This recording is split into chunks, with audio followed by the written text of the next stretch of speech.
Hello， 朋友们，大家好。最近2天的视频里都没看到我是吧？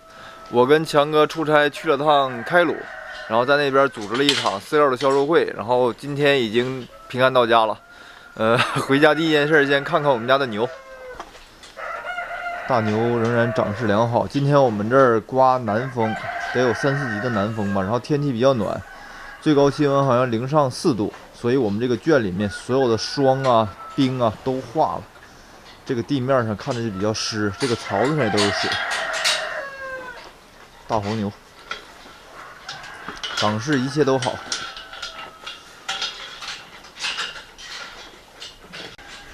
然后这个月的31号下午2点，我们还会直播称重这5头牛，再给大家记录一下这个月的这个平均增重情况。因为这个月是比较特殊的，这个月的气温一直是比较低的。最低的时候零下26、7度，然后就这个气温持续了得有10天左右，所以温度是比较低的。看看他们这个月长势如何啊？经历了前几天那种极寒的温度，当然不算极寒啊，对于我们来说比较冷了。对于这个我们黑龙江地区的朋友来说，肯定不算特别冷。然后呢，我们家这个牛也算熬过了一个比较难熬的阶段，特别是小牛，因为刚回来刚到家没几天就开始降温，然后有口蹄疫各种各样的问题。再去看看小牛。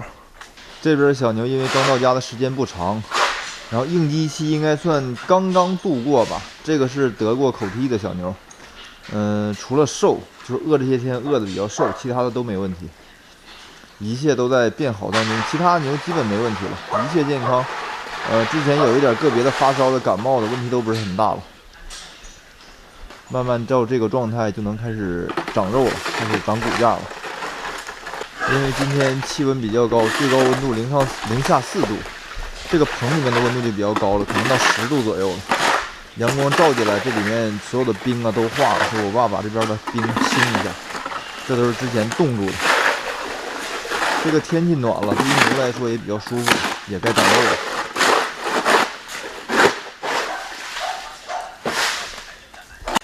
我走的时候，这个小牛是腹腔积液。输了几天液，输了2天液，然后打了点小针。现在目前看着问题已经不大了，吃东西可能稍稍还差一点，慢慢恢复吧。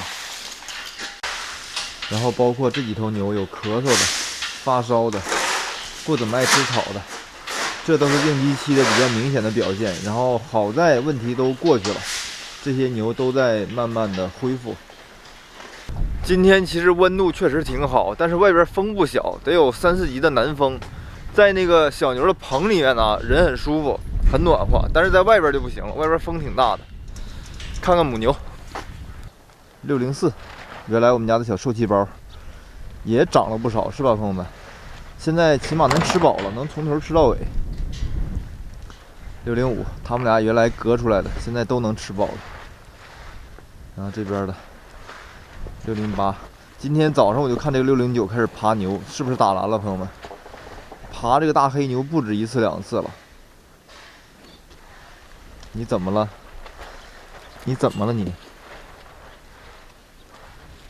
然后大黑牛是5月份的预产期，之前说错了啊，朋友们，5月份的预产期不是3月份。然后这个8100块钱买的那个截胡，可大了它。这些母牛我们要养到明年5一前后，才会陆陆续续给它们全部都带上毒。现在长得都不太大，但是明年5一我觉得就能伸开这个身腰了，就能变成大牛的样子了。然后养到2025年的3月份，就开始有小牛出生了。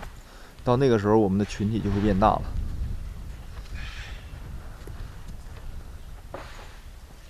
巡视了一圈我的牛圈，对吧？大的、小的、公的、母的，一共116头牛。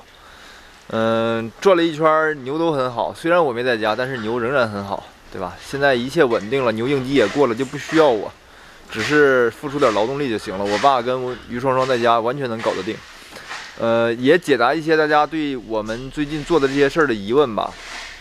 就是所有人都不在看好这个养牛的行情的同时，为什么我们还不停的扩产？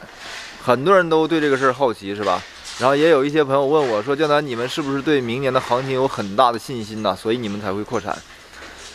跟大家分享一下我的内心的想法啊，就是我们对于这个明年的行情是没有什么信心的，就是我们不觉得明年的行情会好到哪儿，就我们觉得这些牛如果明年不亏钱，就挺知足了。当然，我们一直都是比较容易知足的啊。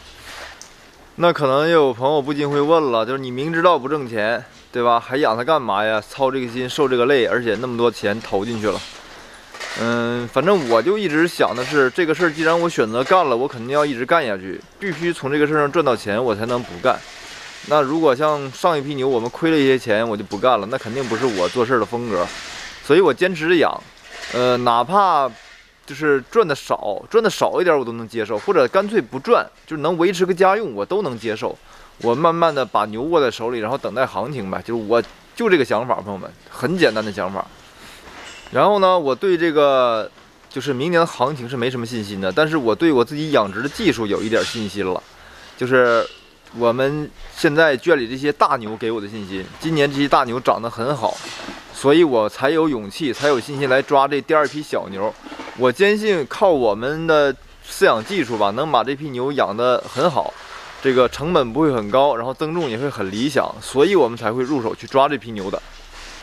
镜头前这些大牛呢，如果是一直关注我们的朋友，应该都了解，这些牛是今年的7月25号平安到达我们家的，落地的体重应该在680斤左右。